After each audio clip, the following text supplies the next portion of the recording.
Olo via Getty Images. DJI has temporarily suspended sales and all business activities in both Russia and Ukraine in light of current hostilities, the drone maker has announced. As Reuters reports, that makes it the first major Chinese company to halt sales in Russia after the country started its invasion of Ukraine in February. Unlike their peers in the West, most Chinese companies have chosen to continue their operations in the country. A DJI spokesperson told Reuters that it's not making a statement about any country by pulling out of Russia and Ukraine, it's making a statement about its principles. DJI abhors any use of our drones to cause harm, and we are temporarily suspending sales in these countries in order to help ensure no one uses our drones in combat, the spokesperson told the news organization.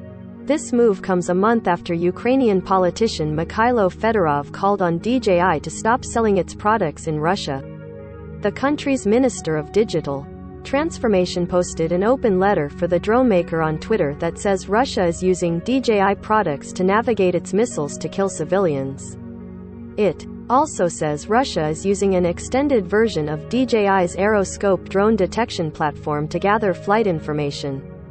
In addition, MediaMarkt, a German chain of stores selling electronics across Europe, removed DJI's products from its shelves after receiving information from various sources that the Russian army is using products and data from the Chinese drone supplier DJI for military activities in Ukraine. DJI denied that it was actively supporting the Russian military not just by providing hardware, but also by providing flight data, and called the accusations utterly.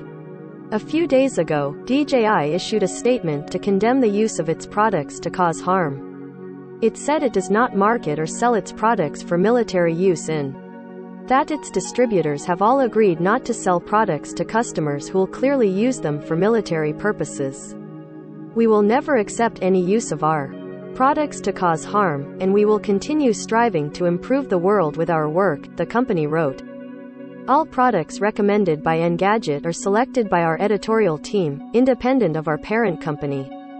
Some of our stories include affiliate links. If you buy something through one of these links, we may earn an affiliate commission.